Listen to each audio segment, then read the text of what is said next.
Let your voice bloom with Podcast Sekai.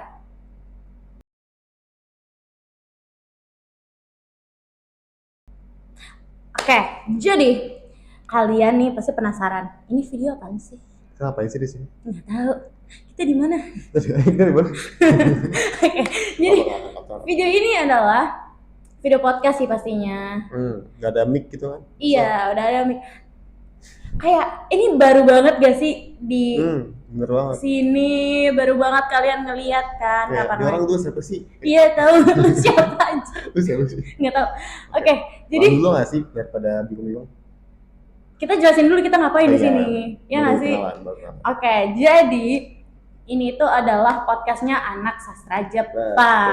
Kita di sini Iya. bakal membahas tentang kayak dengan mahasiswa, budaya Jepang, terus kayak hal-hal yang deket sama mahasiswa gitu. Yang relate lah ya pokoknya. Iya, bener banget.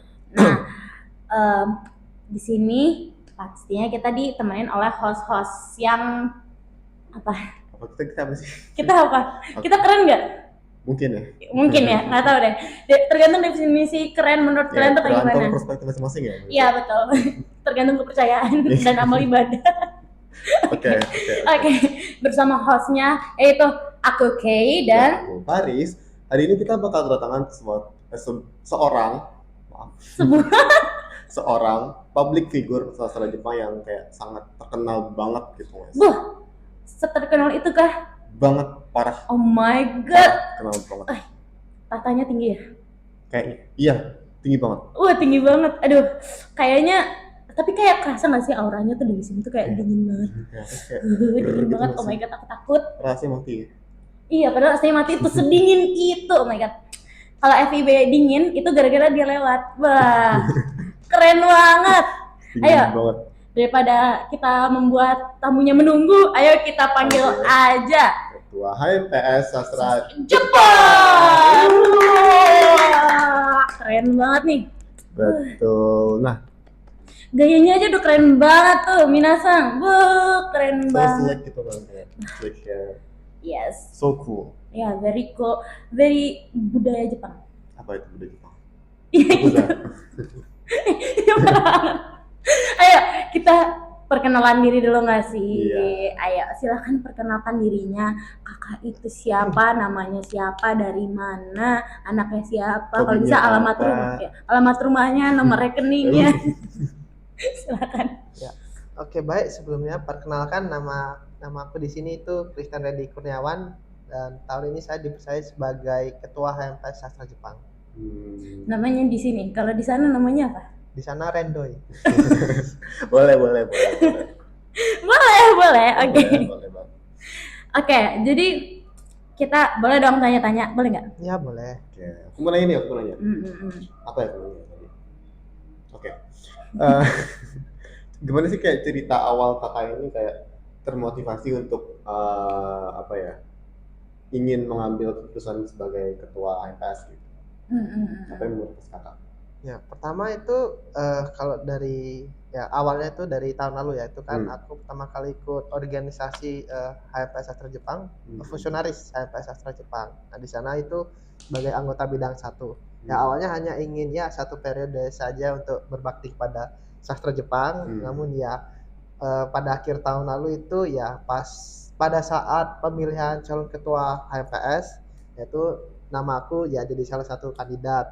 Awalnya emang sedikit kurang percaya diri dan saya kurang sanggup, namun karena ada dukungan dari teman-teman sekitar dan juga dari mahasiswa secara keseluruhan, jadi aku coba untuk maju sebagai calon ketua dan sisanya sekarang ini. Dari dukungan lingkungan. Iya, emang itu penting banget ya sih. Betul. Membangun diri seseorang. Iya, lingkungan yang positif akan membuat kita menjadi positif juga. Betul.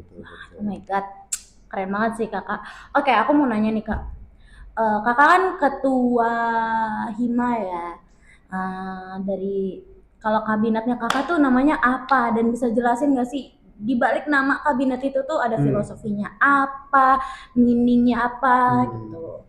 Ya mungkin untuk kabinet tahun ini itu nama kabinetnya itu adalah kabinet Heian.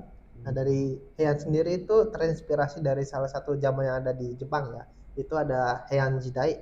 Nah, untuk Heian Jidai sendiri itu salah satu periode di Jepang di mana sastra dan literasi itu berkembang. Jadi beberapa karya sastra Jepang seperti Genji Monogatari dan juga Makura no Soshi itu yang merupakan karya sastra Jepang yang cukup terkenal ya, itu berkembang dan ya flourish pada zaman itu.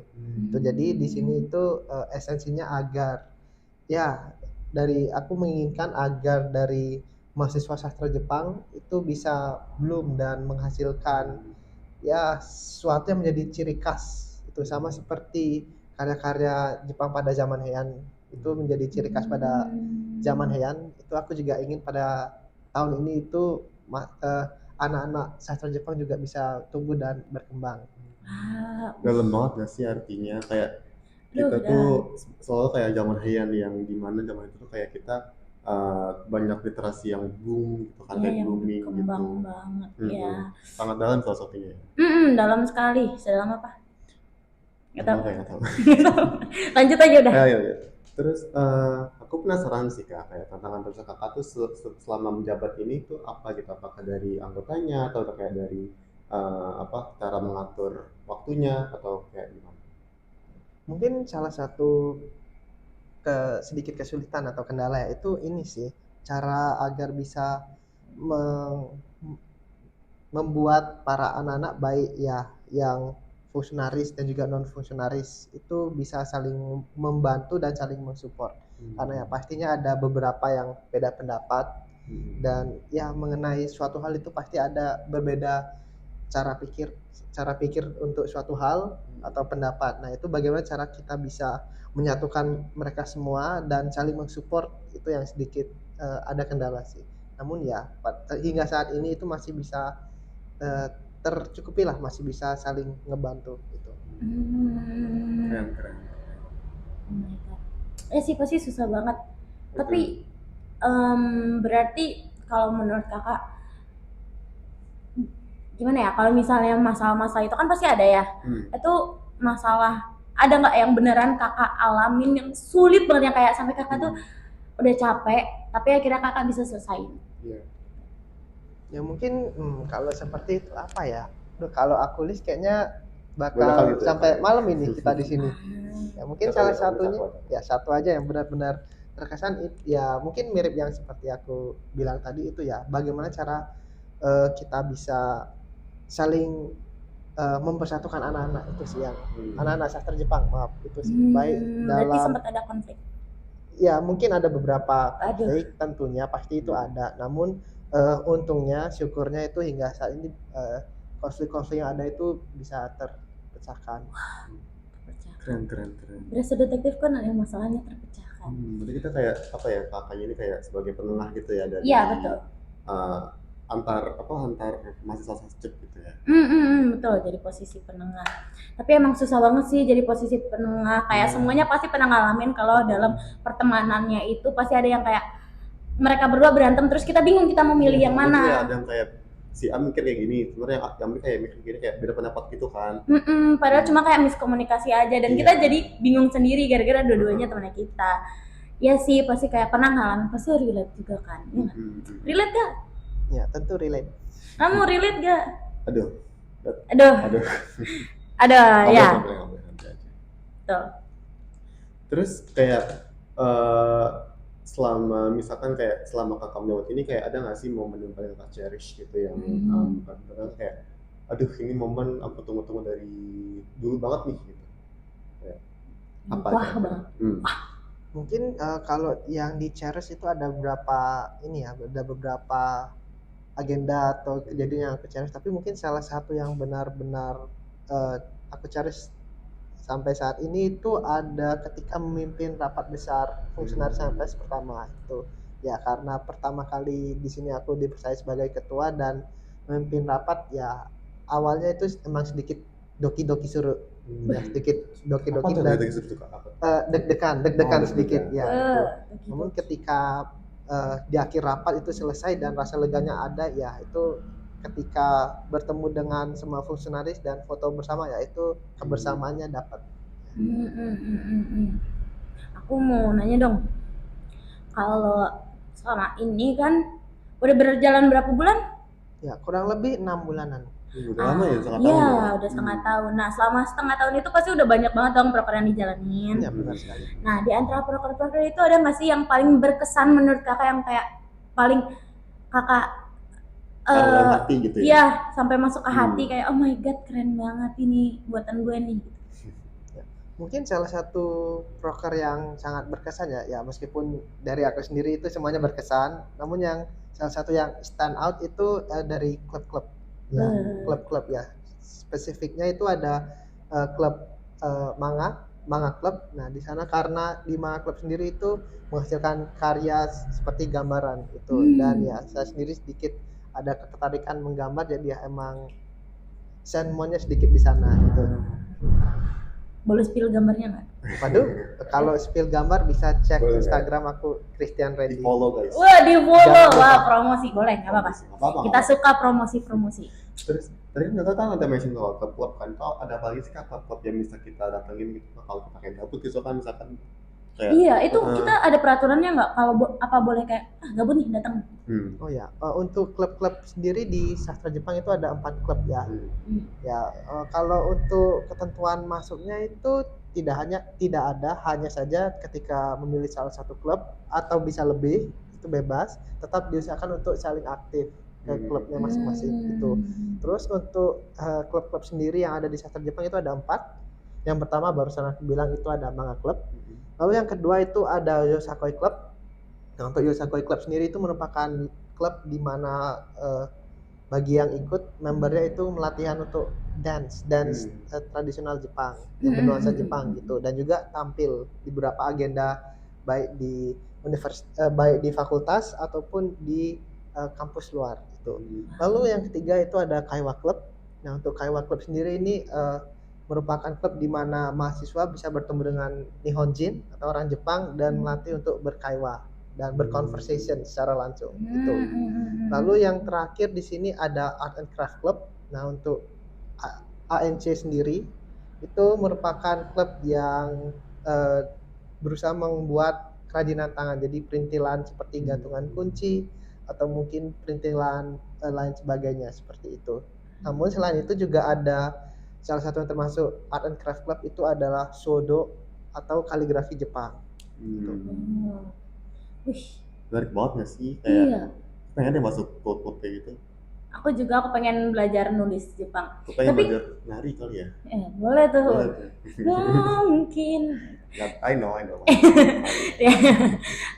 Kalau kira-kira nanti kalau ikut Kaiwa Club atau Shodo itu ada yang ngajarin nggak sih? Kayak Shodo ada nggak sih yang ngajarin buat bikinnya, atau kayak Kaiwa ada nggak sih yang ngajarin buat ngomongnya kayak gimana? Kita Gitu. harus jago dulu baru boleh join gitu.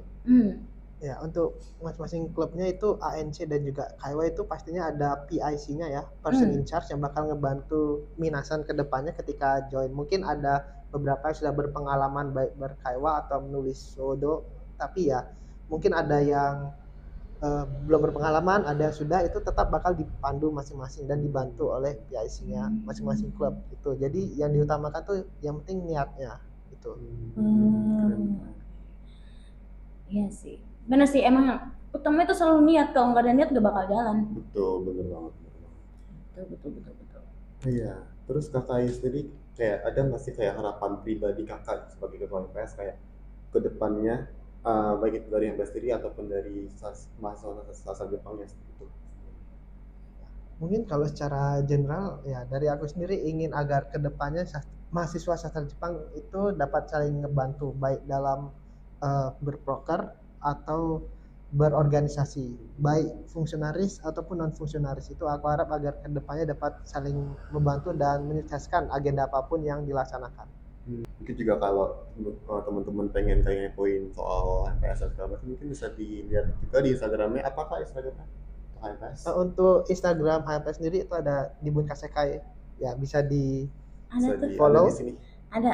Ya, ini ada di sini nih, ada di sini, benar di Jangan sini. lupa untuk nge-like, subscribe dan follow guys. Betul. Share kalau bisa kirimin ke teman-teman kalian, Ke spam SG, aja. ke SW semuanya sekarang. Iya, boleh. Tau gak sih kalau zaman dulu tuh suka PM di WA. Siapa yang mau dong, PM? gitu. Iya, chat aku kalau mau PM. Ini kayak PM-in tapi link Instagram. Betul. Iya, betul. Boleh banget. Aduh, banyakin followersnya kita. Bagus promosinya. Oke, kakak ada nggak sih pesan untuk mahasiswa yang ingin ikut organisasi? Gitu, sebagai ketua nih kan, atau yang pengen jadi ketua juga mungkin tahun depan, ya nggak sih? Ada nggak sih pesannya? Mungkin yang pertama bagi yang ingin coba organisasi ya, mungkin ada beberapa yang berstigma, oh misalnya kalau join organisasi kurang ada gunanya, lebih mending kerja. Itu pertama-tama itu balik lagi ke masing-masing. Jika memang mampu untuk ikut organisasi ya dipersilahkan. Namun untuk yang emang benar-benar niat ikut organisasi itu ya mungkin agar ini sih, mungkin ada sedikit takut atau gimana, itu yang pertama tidak masalah. Join organisasi itu karena ingin menambah influence atau mungkin nyari experience, itu tidak masalah, jangan takut untuk mencoba, itu yang pertama. Lalu untuk yang kedua, yang ingin jadi calon ketua baik ya fungsionaris kedepannya atau proker lain, itu yang pertama ya don't be afraid to try, itu yang pertama. Itu yang penting ada niat, di sana ada jalan itu. Like, don't be afraid to try, guys. Jangan takut untuk apa? Mencoba. Iya, jangan takut untuk mencoba. Terus habis itu tadi apalagi katanya nggak apa-apa, yang penting niat ya, kerja itu yang penting niat. Betul, nggak usah takut kalau salah bareng-bareng, belajar bareng-bareng ya kan. Aduh, kayak sekarang tuh abis ngomong sama ketua HMPS tuh kayak rasanya jadi pinter. Kayak apa masuk semua itu ini. Wah, berotak senku langsung gak sih? Iya, langsung berasa pinter, akhirnya naik, kita langsung aura MC-nya tuh kayak apa, aura maxing gitu kan. Iya, betul. Sigma jadi habis ini kita. Aura farming gitu kan. Ya, aura farming. Ya, boleh. Nah, kan kita dapat banyak banget insight yang bisa diambil juga ya. Tentunya Minasan juga tadi denger kan. Gitu. Terus aku terima kasih banget sama Kareni yang udah mau diundang sama kita gitu, yang udah mau berbagi ilmunya. Iya, betul. Dan rata-rata tuh cerita-cerita dan masalah-masalahnya tuh banyak yang relate juga sama kita sebagai mahasiswa. Ya kan? Dan juga tentunya makasih buat kalian yang sudah nonton sampai sejauh ini, dan jangan lupa subscribe, like, dan komen. Dan juga stay tune untuk episode selanjutnya. Oh my god. Karena kita bakal tetap ada guys sampai kapan ya? Kapanpun berarti. Ya, sampai kapan-kapan deh. Kalau bisa sampai kita. Iya, kalau bisa ya, tapi nggak tahu ya. Aduh, semoga bisa lama. Benar banget. Nah, kita harus stay tune untuk episode selanjutnya yang nggak kalah menarik, membawa topik-topik yang nggak tahu, siapa tahu ada topik panas. Siapa tahu ada kayak apa ya? Oh my god, apa ya? Aduh. Tabu ya, jangan tabu dong. Jangan dong. Jangan didengerin ya, emang kadang-kadang ada. Gitu. Oke.